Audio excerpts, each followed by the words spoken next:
ನಮಸ್ಕಾರ. ಶ್ರೀ ಟಿವಿ ನ್ಯೂಸ್ಗೆ ಸ್ವಾಗತ. ಈ ದಿನದ ಹೆಡ್ಲೈನ್ಸ್.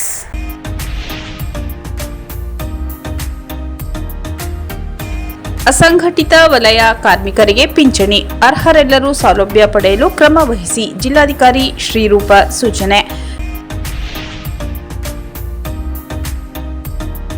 ಕರ್ನಾಟಕ ರಾಜ್ಯ ರೈತ ಸಂಘ ಹಾಗೂ ಹಸಿರು ಸೇನೆ ವತಿಯಿಂದ ಸ್ವಾಭಿಮಾನದೆಡೆಗೆ ಹಸಿರು ಸೇನಾನಿಗಳ ಕಾಲ್ನಡಿಗೆ ಮೆರವಣಿಗೆ. ಕನ್ನಡ ಸಾಹಿತ್ಯ ಪರಿಷತ್ನ ಸಭಾಂಗಣದಲ್ಲಿ ರಾಷ್ಟ್ರಕವಿಗಳಾದ ಗೋವಿಂದ ಪೈ, ಕುವೆಂಪು, ಜಿಎಸ್ ಶಿವರುದ್ರಪ್ಪನವರ ಕೊಡುಗೆಗಳ ಕುರಿತು ಕಾರ್ಯಕ್ರಮ.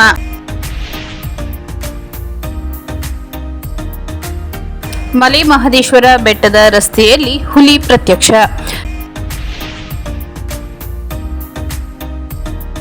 ಚರಂಡಿಯ ಅವ್ಯವಸ್ಥೆ, ಸ್ಥಳಕ್ಕೆ ನಗರಸಭಾ ಪೌರಾಯುಕ್ತರ ಭೇಟಿ.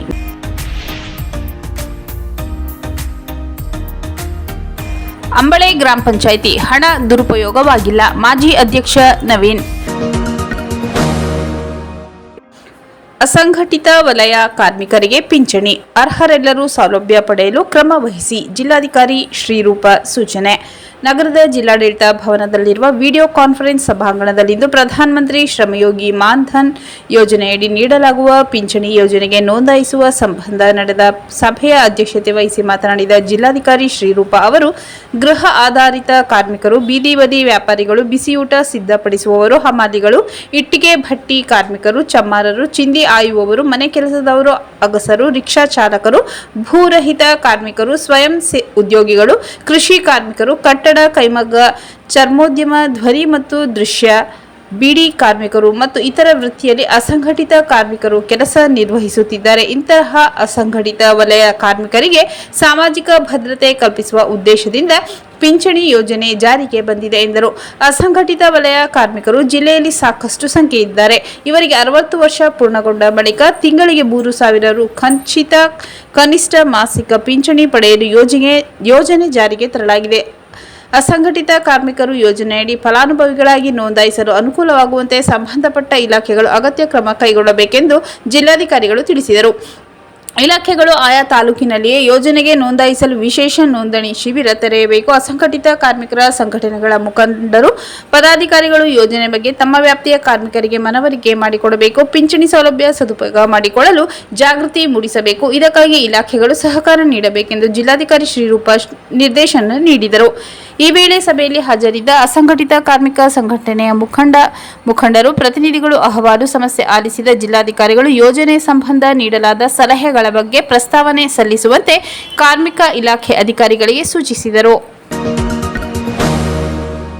ಕರ್ನಾಟಕ ರಾಜ್ಯ ರೈತ ಸಂಘ ಹಾಗೂ ಹಸಿರು ಸೇನೆ ವತಿಯಿಂದ ಸ್ವಾಭಿಮಾನದೆಡೆಗೆ ಹಸಿರು ಸೇನಾನಿಗಳ ಕಾಲ್ನಡಿಗೆ ಮೆರವಣಿಗೆ. ನಗರದ ಎಪಿಎಂಸಿ ಮುಂಭಾಗ ಜಮಾಯಿಸಿದ ರೈತ ಮುಖಂಡರು ಅಲ್ಲಿಂದ ಗುಂಡ್ಲುಪೇಟೆ ಸರ್ಕಲ್, ದೊಡ್ಡ ಅಂಗಡಿ, ಚಿಕ್ಕ ಅಂಗಡಿ ಬೀದಿ, ಸಂತೆಮರಳಿ ವೃತ್ತ, ಡಿವಿಯೇಷನ್ ರಸ್ತೆ, ಪಚ್ಚಪ್ಪ ವೃತ್ತ, ಬೀರಾಚಯ್ಯ ಜೋಡಿ ರಸ್ತೆ ಮೂಲಕ ಜಿಲ್ಲಾಡಳಿತ ಭವನಕ್ಕೆ ತೆರಳಿ ಸಮಾವೇಶಗೊಂಡಿತು. ಪ್ರತಿ 2 ಗಂಟೆಗೆ 3 ರೈತರು ಆತ್ಮಹತ್ಯೆಗೆ ಶರಣಾಗುತ್ತಿದ್ದಾರೆ. ಅನ್ನದಾತನ ಆತ್ಮಹತ್ಯೆ ನಿಲ್ಲಬೇಕು. ಅಭಿವೃದ್ಧಿ ನೆಪದಲ್ಲಿ ರೈತರ ಫಲವತ್ತಾದ ಕೃಷಿ ಭೂಮಿಯನ್ನು ರೈತರ ಅನುಮತಿಯನ್ನು ಪಡೆಯದೆ ಸ್ವಾಧೀನಪಡಿಸಿಕೊಳ್ಳಲು ನೋಟಿಸ್ ನೀಡುತ್ತಿರುವುದನ್ನು ತಕ್ಷಣ ಕೈಬಿಡಬೇಕೆಂದು ಒತ್ತಾಯಿಸಿದರು. ಡಾಕ್ಟರ್ ಎಂಎಸ್ ಸ್ವಾಮಿನಾಥನ್ ವರದಿ ಶಿಫಾರಸಿನಂತೆ ಕನಿಷ್ಠ ಬೆಂಬಲ ಬೆಲೆಯನ್ನು ಎಲ್ಲಾ ಕೃಷಿ ಉತ್ಪನ್ನಗಳಿಗೂ ನಿಗದಿ ಮಾಡುವಂತೆ ಕಾನೂನು ಮಾಡಬೇಕು. ವಿಬಿಜಿ ರಾಮ್ಜಿ ಯೋಜನೆಯನ್ನು ಕೈಬಿಟ್ಟು ಮಹಾತ್ಮ ಗಾಂಧಿ ರಾಷ್ಟ್ರೀಯ ಉದ್ಯೋಗ ಖಾತರಿ ಯೋಜನೆಯನ್ನು ಪುನರ್ ಸ್ಥಾಪಿಸಿ ಕೃಷಿಗೆ ಪೂರಕವಾಗುವಂತೆ ತಿದ್ದುಪಡಿ ತರಬೇಕು ಮತ್ತು ಕನಿಷ್ಠ 600 ರು ನಿಗದಿಪಡಿಸಬೇಕೆಂದು ಹೇಳಿದರು. ಕೇಂದ್ರ ಸರ್ಕಾರ ಹೊರತರುತ್ತಿರುವ ಸ್ಟಾರ್ಟ್ ಮೀಟರ್ ಯೋಜನೆ, ವಿದ್ಯುತ್ ಶಕ್ತಿ ಮಸೂದೆ 2025 ಇತ್ಯಾದಿ ಒಕ್ಕಲುತನದ ಖರ್ಚನ್ನು ದುಬಾಲಗೊಳಿಸುವ ಯೋಜನೆಯಾಗಿದ್ದು, ಈ ಮಸೂದೆಯನ್ನು ಸರ್ಕಾರ ತಕ್ಷಣವೇ ಹಿಂಪಡೆಯಬೇಕು. ಜೀಜಾ ಮಸೂದೆ 2025 ರೈತರ ವಿರೋಧಿಯಾಗಿದ್ದು, ಕೇಂದ್ರ ಸರ್ಕಾರ ತಕ್ಷಣ ಹಿಂಪಡೆಯಬೇಕೆಂದು ಒತ್ತಾಯಿಸಿದರು. ಕೃಷಿ ವಲಯ ನಷ್ಟದಲ್ಲಿ ಮುಳುಗಿರುವ ಕಾರಣ ಕೃಷಿಯನ್ನು ಸಿಬಿಲ್ನಿಂದ ಹೊರಗಿಡಬೇಕು. ರೈತರು ಪಡೆಯುತ್ತಿರುವ ಸಾಲ ದೇಶದ ಆಹಾರದ ಸಾರ್ವಭೌಮತೆಗೆ ರಕ್ಷಿಸುವುದಕ್ಕಾಗಿ ಎಂಬ ಸತ್ಯವನ್ನು ಅರಿತು ಎಲ್ಲ ರೈತರಿಗೆ ಸಾಲ ಸುಲಭವಾಗಿ ಸಿಗುವಂತೆ ಸಾಲ ನೀತಿಯಲ್ಲಿ ತಿದ್ದುಪಡಿಯನ್ನು ತರಬೇಕು. ಭಾರತ ದೇಶವು ಅಮೆರಿಕ, ಯುರೋಪ್ ಒಕ್ಕೂಟ ಸೇರಿದಂತೆ ಯಾವ ದೇಶಗಳ ಜೊತೆ ಕೃಷಿಗೆ ಸಂಬಂಧಿಸಿದ ಮುಕ್ತ ವಾಣಿಜ್ಯ ಒಪ್ಪಂದಕ್ಕೆ ಸಹಿ ಹಾಕಬಾರದೆಂದು ಹೇಳಿದರು. ಜಿಲ್ಲೆಯಲ್ಲಿರುವ ರಸ್ತೆ ಸಂಪೂರ್ಣ ಹದಗೆಟ್ಟಿದ್ದು ಕೂಡಲೇ ದುರಸ್ತಿಗೊಳಿಸಬೇಕು. ಶಾಲಾ ಮಕ್ಕಳಿಗೆ ಅನುಕೂಲವಾಗುವಂತೆ ಕೆಎಸ್ಆರ್ಟಿಸಿ ಬಸ್ ಸೌಲಭ್ಯ ಒದಗಿಸಬೇಕು. ಅರಣ್ಯ ಇಲಾಖೆ ಗೋಮಾಳ ಮತ್ತು ದೊಡ್ಡ ಕೆರೆ ಒತ್ತುವರಿ ಮಾಡಿಕೊಂಡಿರುವುದನ್ನು ತಕ್ಷಣ ಬಿಡುಗಡೆಗೊಳಿಸಬೇಕೆಂದು ಆಗ್ರಹಿಸಿದರು. ಕಾಲ್ನಡಿಗೆ ಮೆರವಣಿಗೆಯಲ್ಲಿ ರೈತ ಮುಖಂಡರು, ಪದಾಧಿಕಾರಿಗಳು ಹಾಜರಿದ್ದರು. ಕನ್ನಡ ಸಾಹಿತ್ಯ ಪರಿಷತ್ನ ಸಭಾಂಗಣದಲ್ಲಿ ರಾಷ್ಟ್ರಕವಿಗಳಾದ ಗೋವಿಂದ ಪೈ, ಕುವೆಂಪು, ಜಿಎಸ್ ಶಿವರುದ್ರಪ್ಪನವರ ಕೊಡುಗೆಗಳ ಕುರಿತು ಕಾರ್ಯಕ್ರಮ. ಕನ್ನಡ ಸಾಹಿತ್ಯ ಪರಿಷತ್ತಿನ ಸಭಾಂಗಣದಲ್ಲಿ ತಾಲೂಕು ಕನ್ನಡ ಸಾಹಿತ್ಯ ಪರಿಷತ್ ಹಮ್ಮಿಕೊಂಡಿದ್ದ ರಾಷ್ಟ್ರಕವಿಗಳಾದ ಗೋವಿಂದ ಪೈ, ಕುವೆಂಪು, ಜಿಎಸ್ ಶಿವರುದ್ರಪ್ಪನವರ ಕೊಡುಗೆಗಳ ಕುರಿತು ಕಾರ್ಯಕ್ರಮವನ್ನು ಹಮ್ಮಿಕೊಳ್ಳಲಾಗಿತ್ತು. ಕಾರ್ಯಕ್ರಮದಲ್ಲಿ ಮಾತನಾಡಿದ ಕನ್ನಡ ಸಾಹಿತ್ಯ ಪರಿಷತ್ನ ತಾಲೂಕು ಅಧ್ಯಕ್ಷರಾದ ಸುರೇಶನ್ ಋಗ್ವೇದಿ ಅವರು, ಗೋವಿಂದ ಪೈ ಕವಿಗಳು, ಸಂಶೋಧಕರು, ಬಹುಭಾಷಾ ಪಂಡಿತರು, ನಾಟಕಕಾರರು, ಕಾವ್ಯ ವಿಮರ್ಶಕರಾಗಿದ್ದರು. ಕನ್ನಡ ಪ್ರಾಸರಹಿತ ಪದ್ಯ ರಚನೆಗೆ ಹೊಸ ಹಾದಿಯನ್ನು ತೋರಿಸಿದ ಮಹಾನ್ ವ್ಯಕ್ತಿ ಎಂದರು. ಶಿವರುದ್ರಪ್ಪನವರ ಭಾವಗೀತೆಗಳು ಕನ್ನಡಿಗರ ಹೃದಯದಲ್ಲಿ ಸದಾಕಾಲ ಧ್ವನಿಸುತ್ತಿದೆ ಎಂದರು. ಬರಹಗಾರ ಎಸ್ ಲಕ್ಷ್ಮೀ ನರಸಿಂಹ ಮಾತನಾಡಿ, ಗೋವಿಂದ ಪೈ, ಕುವೆಂಪು, ಶಿವರುದ್ರಪ್ಪ ಅವರ ಸಾಹಿತ್ಯದ ಕೊಡುಗೆಯನ್ನು ಸ್ಮರಿಸಿಕೊಳ್ಳುವುದೇ ಒಂದು ಪುಣ್ಯ. ಜಿಎಸ್ಎಸ್ ರವರು ಸಮಗ್ರ ಕನ್ನಡ ಸಾಹಿತ್ಯ ಚರಿತ್ರೆಯನ್ನು ಪ್ರಕಟಿಸುವ ಮೂಲಕ ಕನ್ನಡ ಸಾಹಿತ್ಯದ ಶ್ರೇಷ್ಠ ಚಿಂತನೆ ಮತ್ತು ಮಹತ್ವವನ್ನು ಕನ್ನಡಕ್ಕೆ ನೀಡಿದವರು. ಅವರ ಸಾಮಗಾನ, ದೇವಶಿಲ್ಪ, ಚೆಲುವು ಒಲವು, ಎದೆ ತುಂಬಿ ಹಾಡಿದೆನು, ದೀಪ ಹಚ್ಚಿ ಮುಂತಾದವು ಕನ್ನಡಿಗರಲ್ಲಿ ಸದಾ ಇರುತ್ತದೆ ಎಂದರು. ಕನ್ನಡ ಸಾಹಿತ್ಯ ಪರಿಷತ್ನ ನಿರ್ದೇಶಕರಾದ ಬಿಕೆ ಆರಾಧ್ಯ, ರಾಷ್ಟ್ರಕವಿ ಕುವೆಂಪು ಅವರು ವಿಶ್ವಮಾನವರಾಗಿ ಮಾನವ ಮೌಲ್ಯವನ್ನು ಜಗತ್ತಿಗೆ ಪರಿಚಯಿಸಿ ತಮ್ಮ ಸಾಹಿತ್ಯದ ಮೂಲಕ ಕನ್ನಡಿಗರನ್ನು ವಿಶ್ವಮಟ್ಟಕ್ಕೆ ತೆಗೆದುಕೊಂಡು ಹೋದವರು. ರಾಮಾಯಣ ದರ್ಶನ್ ಕೃತಿ ಹಲವಾರು ಮಜಲುಗಳಲ್ಲಿ ಭಿನ್ನತೆಯನ್ನು ಕಾಣಬಹುದು. ಕನ್ನಡ ಸಾಹಿತ್ಯ ಪರಿಷತ್ ರಾಷ್ಟ್ರ ಕವಿಗಳ ಸ್ಮರಿಸುವ ಮೂಲಕ ಉತ್ತಮ ಕಾರ್ಯ ಮಾಡಿದೆ ಎಂದರು. ಕನ್ನಡ ಸಾಹಿತ್ಯ ಪರಿಷತ್ನ ರವಿಚಂದ್ರ ಪ್ರಸಾದ್, ಶಿವರುದ್ರಪ್ಪ ಹಾಗೂ ಕುವೆಂಪು ಅವರ ಗೀತೆ ಹಾಡಿದರು ಹಾಗೂ ಶಿವಲಿಂಗ ಮೂರ್ತಿಯವರು ಕನ್ನಡ ಗೀತೆಗಳನ್ನು ಹಾಡಿ ಗಮನ ಸೆಳೆದರು. ಕಾರ್ಯಕ್ರಮದಲ್ಲಿ ಕನ್ನಡ ಸಾಹಿತ್ಯ ಪರಿಷತ್ನ ಸರಸ್ವತಿ, ಲೋಕೇಶ್ ಕುಮಾರ್, ವಿಕ್ರಮ್, ಮಾದೇಶ್ ಶೆಟ್ಟಿ ಸೇರಿದಂತೆ ಮುಂತಾದವರು ಉಪಸ್ಥಿತರಿದ್ದರು. ಮಲೆ ಮಹದೇಶ್ವರ ಬೆಟ್ಟದ ರಸ್ತೆಯಲ್ಲಿ ಹುಲಿ ಪ್ರತ್ಯಕ್ಷ. ಚಾಮರಾಜನಗರದ ಪ್ರಸಿದ್ಧ ಯಾತ್ರಾ ಸ್ಥಳವಾದ ಮಲೆ ಮಹದೇಶ್ವರ ಬೆಟ್ಟಕ್ಕೆ ಸಾಗುವ ರಸ್ತೆಯಲ್ಲಿ ಮಾದಪ್ಪನ ವಾಹನವಾದ ಹುಲಿ ರಸ್ತೆ ಮಧ್ಯೆ ಸಂಚರಿಸಿ ಹಾದು ಹೋಗಿದೆ. ಇದನ್ನು ಮಹದೇಶ್ವರ ಭಕ್ತರು ಕಾರಿನಲ್ಲಿ ಚಲಿಸುತ್ತಿದ್ದಾಗ ವಿಡಿಯೋ ತೆಗೆದಿದ್ದಾರೆ. ಈ ವಿಡಿಯೋ ಸಾಮಾಜಿಕ ಜಾಲತಾಣದಲ್ಲಿ ವೈರಲ್ ಆಗುತ್ತಿದೆ. ಇತ್ತೀಚಿನ ದಿನದಲ್ಲಿ ಮಲೆ ಮಹದೇಶ್ವರ ಬೆಟ್ಟದಲ್ಲಿ ಕಾಲ್ನಡಿಗೆಯಲ್ಲಿ ಮಹದೇಶ್ವರ ಬೆಟ್ಟಕ್ಕೆ ಹೋಗುವ ಒಬ್ಬ ಭಕ್ತನನ್ನು ಚಿರತೆ ಎಳೆದು ಕೊಂದು ಹಾಕಿತು. ಕೆಲ ದಿನಗಳ ಹಿಂದೆ ಒಂದು ಹುಡುಗರ ಮೇಲೆ ದಾಳಿ ಮಾಡಿತ್ತು. ಇದರ ಬೆನ್ನಲ್ಲೇ ಇಂದು ಮಹದೇಶ್ವರ ಬೆಟ್ಟಕ್ಕೆ ತೆರಳುವ ರಸ್ತೆಯಲ್ಲಿ ಹುಲಿ ಕಾಣಿಸಿಕೊಂಡಿದ್ದು ಅಲ್ಲಿ ಬರುವ ಪಾದಯಾತ್ರಿ ಹಾಗೂ ಭಕ್ತಾದಿಗಳಿಗೆ ಹೆಚ್ಚಿನ ಆತಂಕ ಮೂಡಿಸಿದೆ. ಚರಂಡಿಯ ಅವ್ಯವಸ್ಥೆ, ಸ್ಥಳಕ್ಕೆ ನಗರಸಭಾ ಪೌರಾಯುಕ್ತರ ಭೇಟಿ. ನಗರದ ಅಂಬೇಡ್ಕರ್ ಬೀದಿಯ ಕೆಇಬಿ ಪಕ್ಕದಲ್ಲಿರುವ ಚರಂಡಿಯು ಅವ್ಯವಸ್ಥೆಯಿಂದ ಕೂಡಿರುವ ಹಿನ್ನೆಲೆ ಸ್ಥಳಕ್ಕೆ ಚಾಮರಾಜನಗರ ನಗರಸಭೆಯ ಪೌರಾಯುಕ್ತರಾದ ಪರಶುರಾಮ್ ಛಲವಾದಿ ಇಂದು ಭೇಟಿ ನೀಡಿ ಪರಿಶೀಲನೆ ನಡೆಸಿದರು. ಈ ವೇಳೆ ಅಲ್ಲಿನ ನಿವಾಸಿ ಬಿಎಲ್ ಮಹದೇವಸ್ವಾಮಿ ಮಾತನಾಡಿ, ಈ ಚರಂಡಿ ಸರಿಪಡಿಸಲು ನಗರಸಭಾ ಅಧಿಕಾರಿಗಳಿಗೆ ಮನವಿ ಸಲ್ಲಿಸಲಾಗಿದೆ. ಆದರೆ ಈ ಬಗ್ಗೆ ಈವರೆಗೂ ಕ್ರಮ ವಹಿಸಿರುವುದಿಲ್ಲ. ಆದ್ದರಿಂದ ತಾವು ಈ ಬಗ್ಗೆ ಪರಿಶೀಲನೆ ನಡೆಸಿ ಆದಷ್ಟು ಬೇಗ ಈ ಸಮಸ್ಯೆಯನ್ನು ಬಗೆಹರಿಸಿ ಪಟ್ಟಣದ ನಿವಾಸಿಗಳಿಗೆ ಅನುಕೂಲ ಮಾಡಿಕೊಡಬೇಕೆಂದು ಮನವಿ ಮಾಡಿದರು. ಇದಕ್ಕೆ ಪ್ರತಿಕ್ರಿಯಿಸಿದ ನಗರಸಭಾ ಪೌರಾಯುಕ್ತರು ಈ ಬಗ್ಗೆ ಆದಷ್ಟು ಬೇಗ ಕ್ರಮ ಕೈಗೊಳ್ಳಲು ಮುಂದಾಗುತ್ತೇನೆಂದು ಭರವಸೆ ನೀಡಿದರು. ಅಂಬಳೆ ಗ್ರಾಮ ಪಂಚಾಯಿತಿ ಹಣ ದುರುಪಯೋಗವಾಗಿಲ್ಲ, ಮಾಜಿ ಅಧ್ಯಕ್ಷ ನವೀನ್. ಅಂಬಳೆ ಗ್ರಾಮ ಪಂಚಾಯಿತಿ ಪಿಡಿಒ ಸಿಎನ್ ಕಾವ್ಯ ಗ್ರಾಮ ಪಂಚಾಯಿತಿ ಹಣವನ್ನು ದುರುಪಯೋಗ ಮಾಡಿಕೊಂಡಿದ್ದಾರೆಂದು ಕೆಲವರು ಮಾಡಿರುವ ಆರೋಪ ಸದ್ಯಕ್ಕೆ ದೂರವಾದ ಸಂಗತಿಯಾಗಿದ್ದು, ಹಣ ದುರುಪಯೋಗವಾಗಿಲ್ಲ ಎಂದು ಗ್ರಾಮ ಪಂಚಾಯಿತಿ ಮಾಜಿ ಅಧ್ಯಕ್ಷ ನವೀನ್ ಸ್ಪಷ್ಟನೆ ನೀಡಿದ್ದಾರೆ.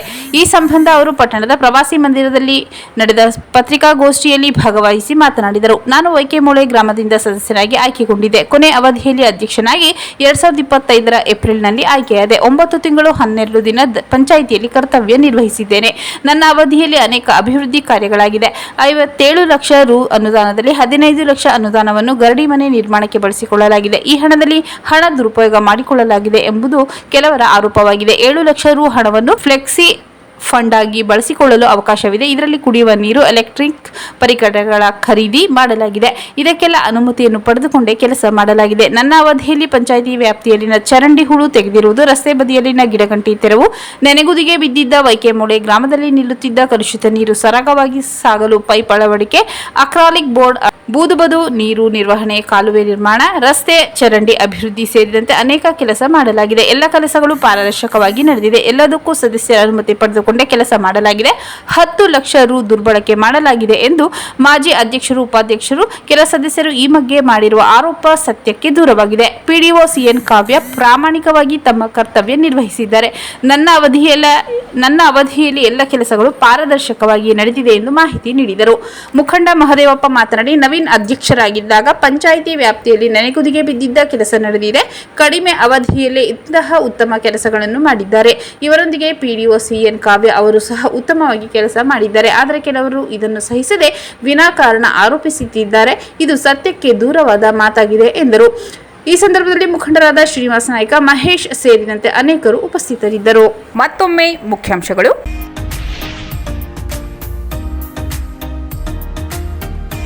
ಅಸಂಘಟಿತ ವಲಯ ಕಾರ್ಮಿಕರಿಗೆ ಪಿಂಚಣಿ, ಅರ್ಹರೆಲ್ಲರೂ ಸೌಲಭ್ಯ ಪಡೆಯಲು ಕ್ರಮ ವಹಿಸಿ ಜಿಲ್ಲಾಧಿಕಾರಿ ಶ್ರೀರೂಪ ಸೂಚನೆ. ಕರ್ನಾಟಕ ರಾಜ್ಯ ರೈತ ಸಂಘ ಹಾಗೂ ಹಸಿರು ಸೇನೆ ವತಿಯಿಂದ ಸ್ವಾಭಿಮಾನದೆಡೆಗೆ ಹಸಿರು ಸೇನಾನಿಗಳ ಕಾಲ್ನಡಿಗೆ ಮೆರವಣಿಗೆ.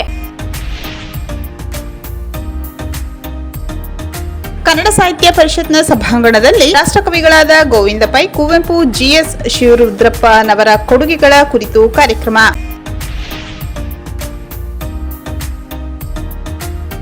ಮಲೆ ಮಹದೇಶ್ವರ ಬೆಟ್ಟದ ರಸ್ತೆಯಲ್ಲಿ ಹುಲಿ ಪ್ರತ್ಯಕ್ಷ.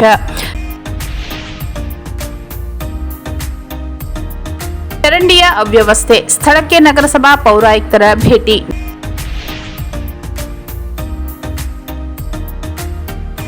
ಅಂಬಳೆ ಗ್ರಾಮ ಪಂಚಾಯಿತಿ ಹಣ ದುರುಪಯೋಗವಾಗಿಲ್ಲ, ಮಾಜಿ ಅಧ್ಯಕ್ಷ ನವೀನ್.